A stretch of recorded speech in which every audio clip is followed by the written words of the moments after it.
the forgiveness of our sins and the sins of our forefathers, together with the loudest of your voices, a loud salawat.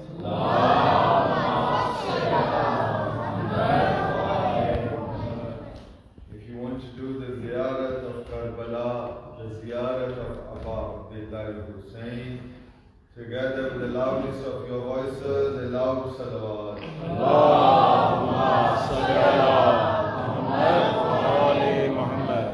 For the Zuhur of Imam Mahdi, Ajjalallahu Farajul Sharif, together with the loudest of your voices, a loud salawat. Allahumma salli ala Muhammad wa ali Muhammad. A'udhu billahi minash shaitanir rajeem. Bismillah.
Every person has many responsibilities on his head. Every person responds differently to the responsibilities that he has. For example, a father who has the responsibility of a family will work differently and respond differently in regards to his family, because a father always thinks about the future.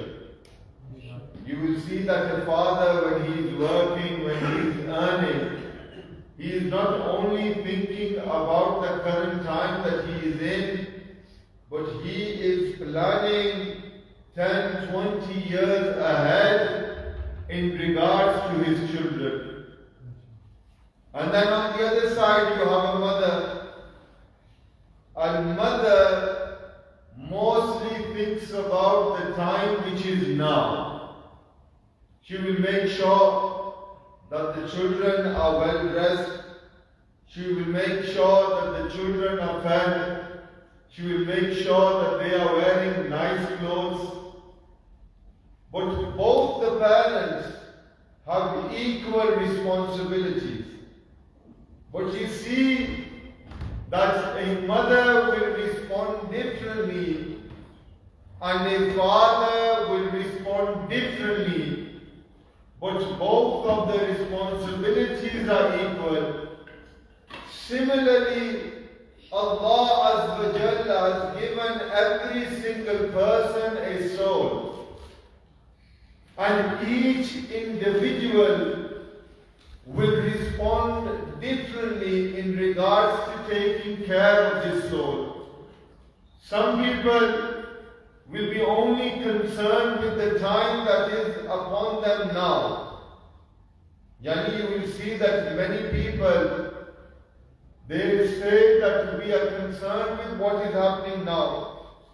And we will see about tomorrow when tomorrow comes.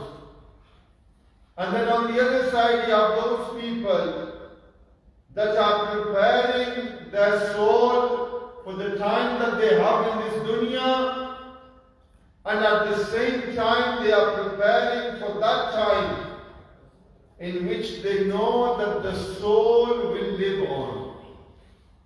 The zikr of Aba Abdullah Hussain, the Majlis of Imam Hussain, prepares us for both situations.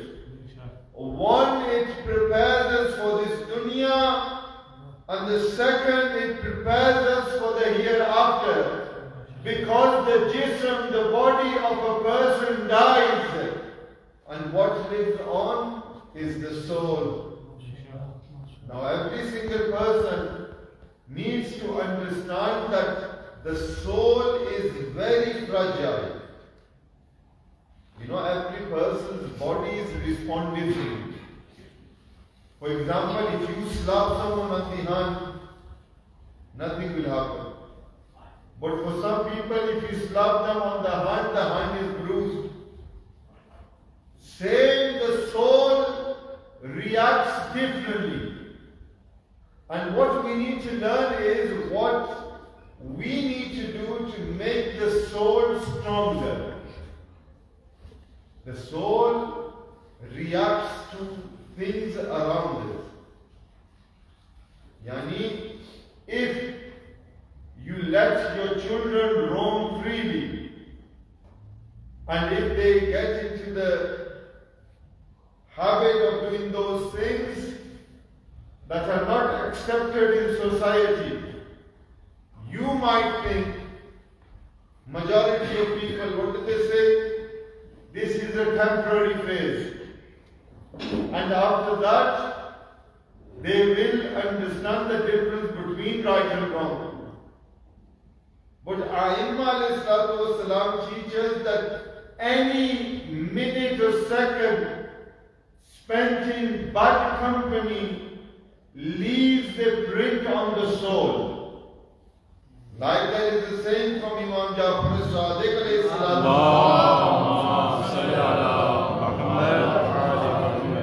in which the Imam says that even if you think that you feed your children haram, and even if it is the size of a grain of rice, one day surely that grain of rice which is haram will show its effect on that person. Now the Imam is not talking about now. If you eat anything, science says that within 48 hours, whatever you have eaten leaves your body.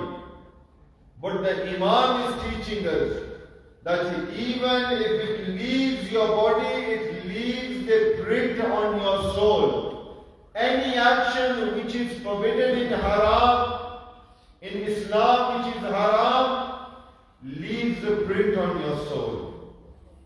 That is why we are encouraged to sit amongst those people who are God-fearing, who have taqwa. Why? Because it brings us closer to Allah.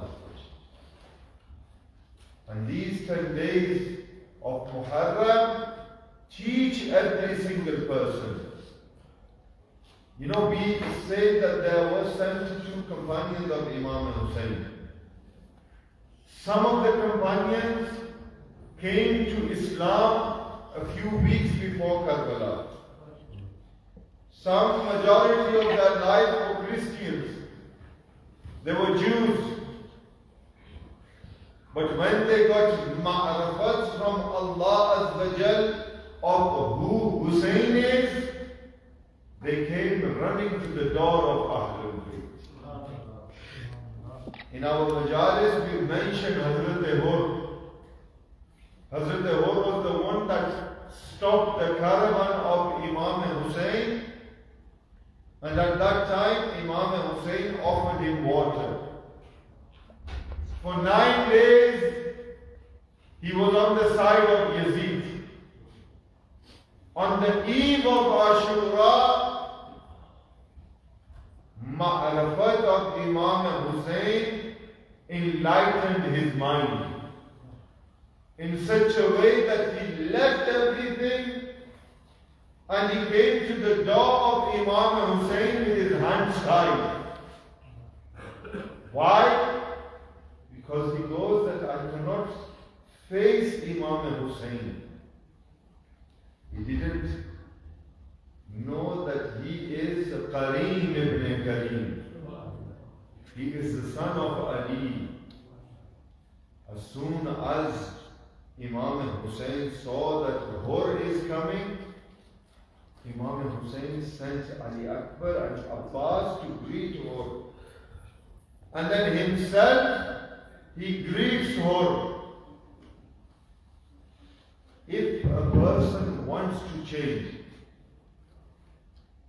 then one Majlis of Abdullah Hussain can change his life.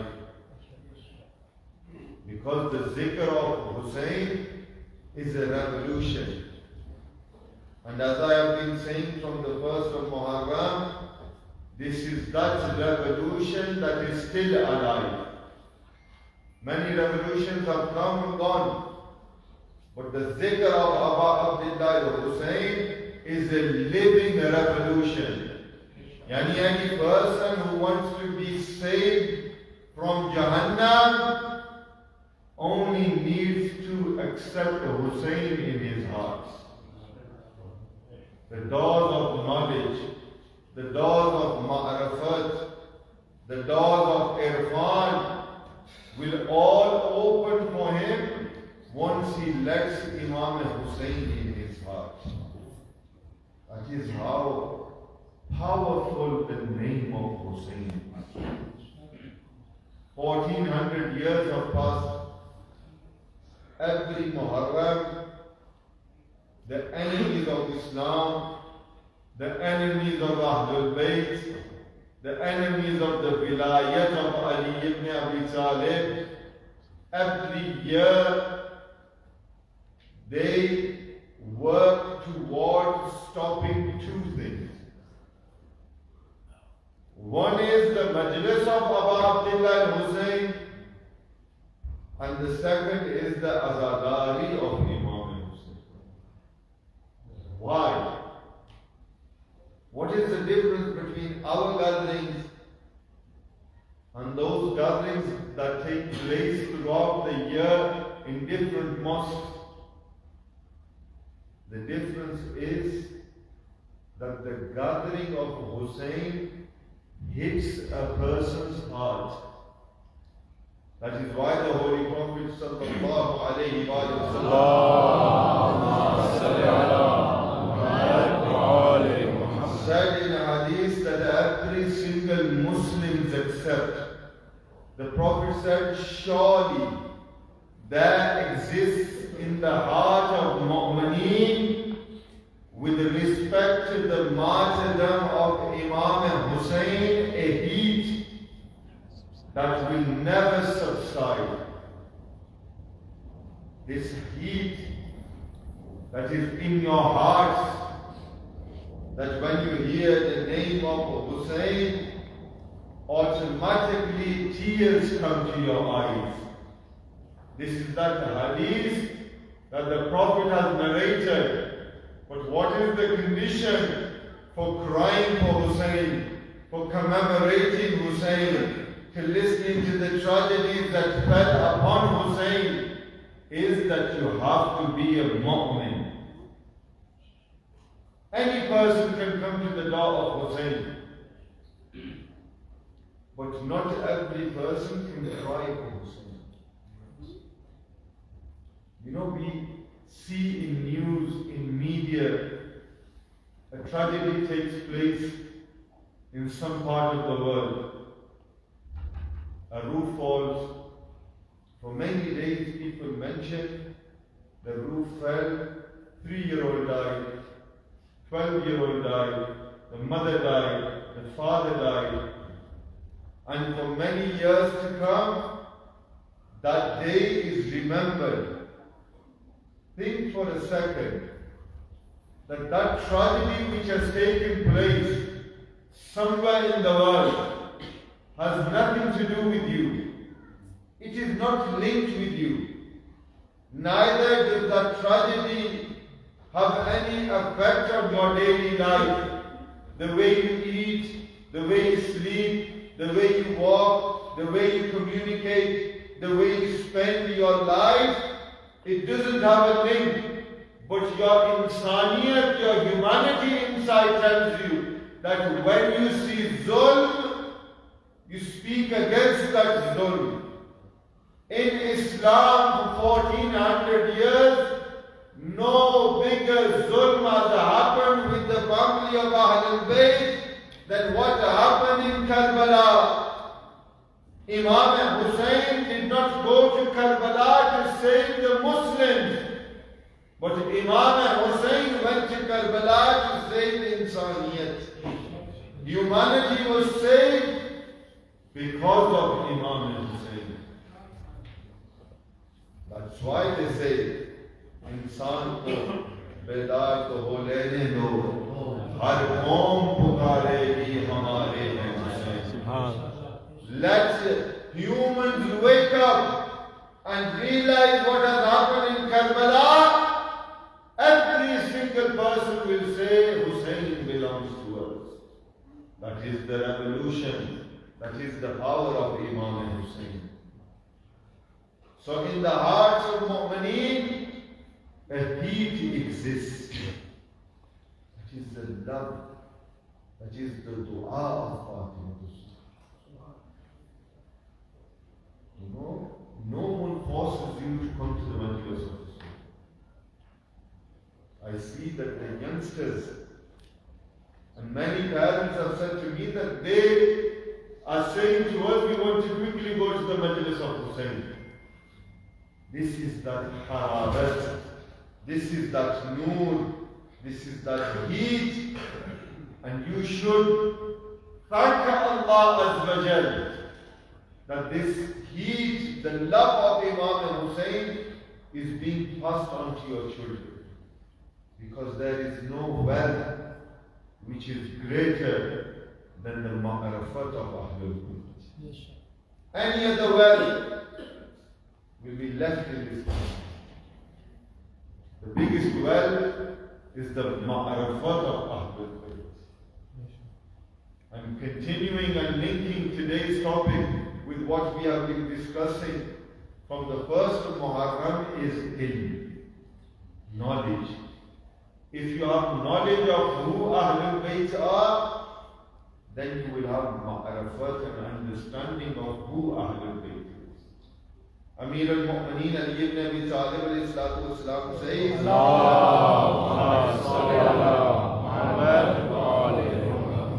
Mawla says that knowledge, ilm, is the root to everything which is good. A person learns to read namaz, memorizes it,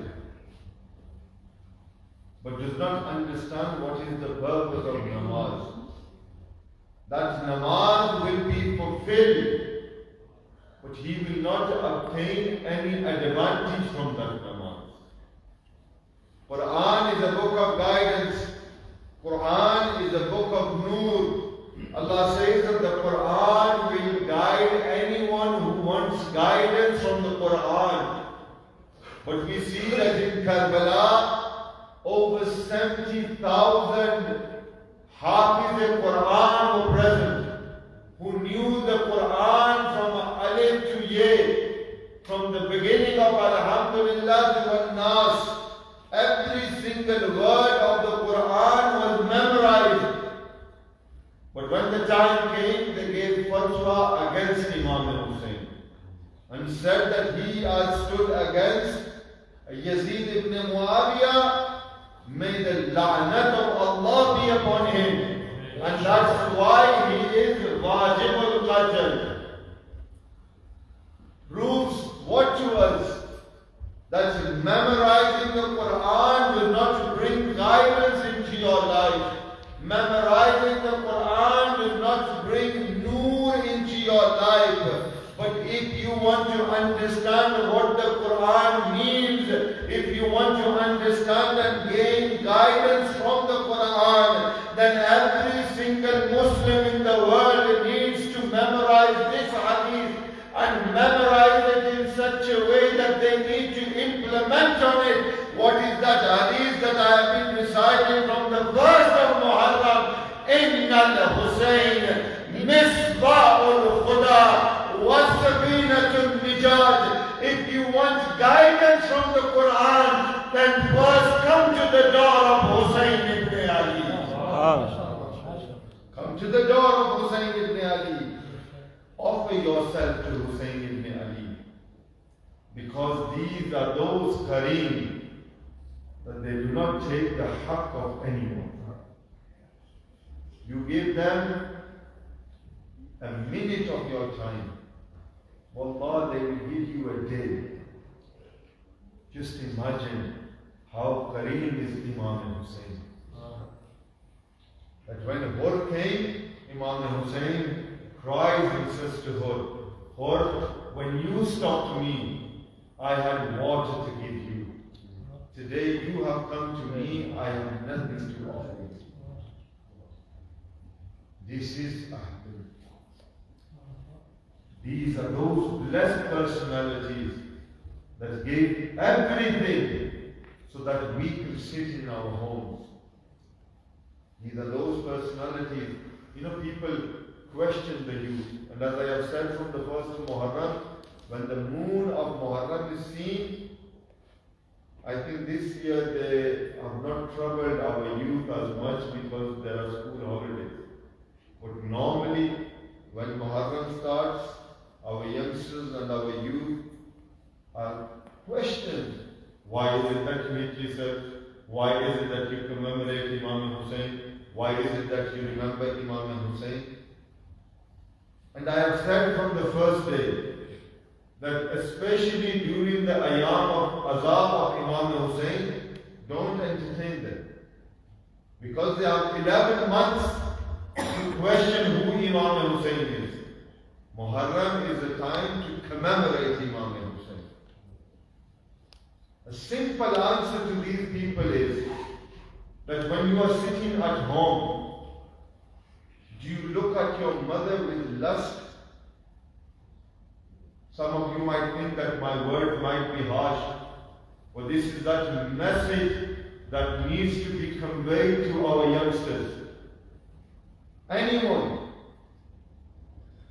Now I don't want to translate the word lust because I think most of you understand. Does any person, when he is sitting at home, does he look at his mother with lust? Does he look at his sister with lust? Every person will reply no. That I would rather commit suicide, kill myself, if that opportunity came.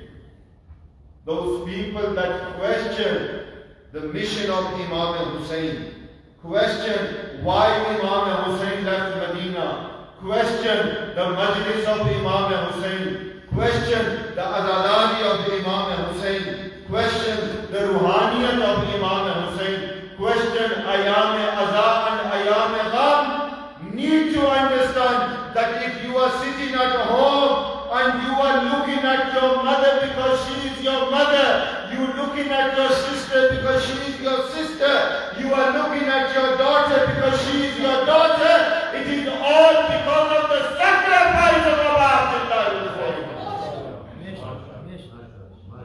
Imam Hussain, that revolution which started when he left Medina is still continuing today. You love your mother, it is because of the sacrifice of Hussain. You love your sister, it is because of the sacrifice of Hussein. You love your daughter, it is because of the sacrifice of Hussein. Why? Because Yazid said that there are no boundaries when it comes to relations.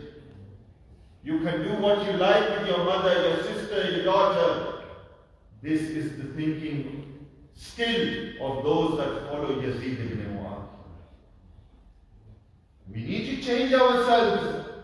We need to wake up. These people for such a long time have said to us that you are not on Sirat al-Mustaqim. Then show us that path which is Sirat al-Mustaqim.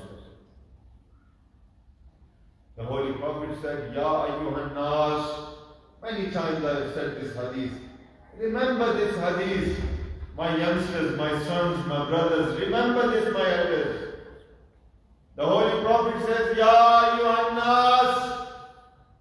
If you see a day when all the children of Hazrat Adam alayhi salatu wasalam are all on one path, all the children, from Hazrat Adam to Hazrat Isa, you see that all of the children of Adam, Molana, Muftis, Qaris, every single person you see who think that they have control of deen, the Prophet says, Ya Yunaz, you see that a day will come when every single person is on one path.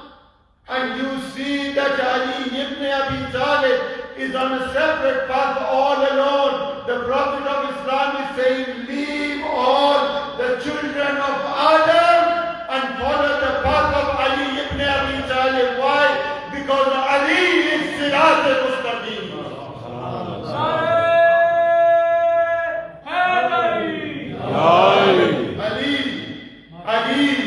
Ali is Sirat al-Mustaqim.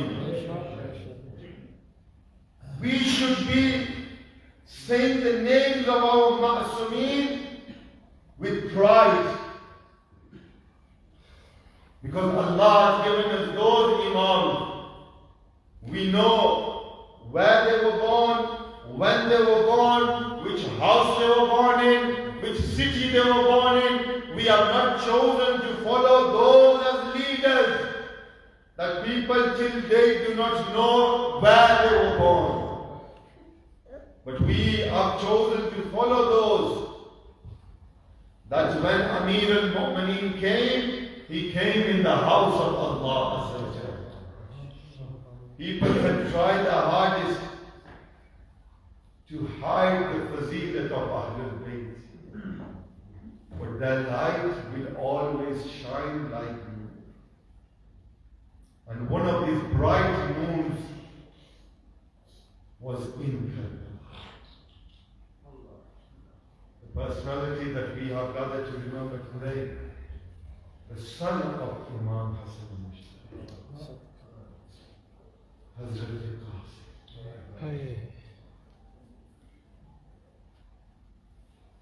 You know how old Hazrat Qasim in Karbala? Narrations say that Qasim was 13 in Karbala. I see many parents that when you say to them that teach your children about Islam, they say, Molana, they have many years left. They will learn about Islam. But what they don't understand that Qasim was 13 in Karbala. Look at the tarbiyat and upbringing of Hazrat Qasim. Imam Hussain says, Qasim, how do you see death? Can any of our 13-year-olds say this? No. This is the tarbiyat of Ali Muhammad. That Qasim was asked, Oh Qasim, how do you see death? Hazrat Qasim says, my master, I see death sweeter than honey. Death to Qasim was sweeter than honey. The father of Hazrat Qasim was poisoned. And when the final time of Hazrat Imam Hassan was near, Imam Hassan said, bring Qasim close to me. That when Qasim lays on my chest, I do not feel the effect of the poison. This same Qasim arrived with his mother Farwa in Karbala. And Qibla Sahib will read the Shahadat of Hazrat Qasim. Just a few points to touch upon so that we can gain a few tears from the Musibat of Ali Muhammad, and these tears will be used on the day of Qiyamah as bakshish for us. Qasim, on the eve of Ashura, Azadaro of Imam Hussain, every time someone left for the battlefield, Hazrat Qasim came to Imam Hussain. Oh uncle, give me permission to fight. And every time Imam Hussain said, oh Qasim, how can I let you go? You are the son of my brother Hassan. How can I let you go, Qasim? When everyone was being killed, Hazrat Qasim became upset. Look at the ma'rifat and understanding Hazrat Qasim had of Imam Hussain. He goes to his mother and he begins to cry. He says, oh mother, every single person is going and sacrificing themselves for Hussain. Oh mother, my uncle is not giving me permission. Look at that mother, that the son is saying, mother, I want you to give me permission so that I can ask my uncle so that I can go and fight. Farwa says, oh Qasim, your father has tied a taweez on your shoulder and he said to me, a time will come when Qasim will need my help. Oh Farwa, open this taweez and you will find an answer to all of your problems. Hazrat Qasim begins to open the taweez. As soon as he opens it, Hazrat Qasim begins to smile and he says that my father has written, oh Qasim, a time will come on my brother Hussain when he will be all alone, when he will be surrounded by the enemies. Oh Qasim, you go and give yourself on my behalf. Hazrat Qasim, then holding this letter, rushes towards the tent of Hussain and he says, oh uncle, I have permission from my father that I can fight on your behalf, on my father's behalf. Qasim, when he says this, Hussain says, Inna lillahi wa inna ilayhi raji'un. Allah, Qasim leaves, Qasim fights, Qasim falls. A time came when Hussain brought Qasim back to the tent and he said, where is the mother of Qasim? Bibi Zainab said, go find Farwa.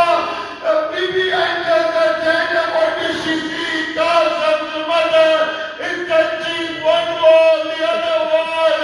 Bibi says, Farwa, why have you not come to see Qasim?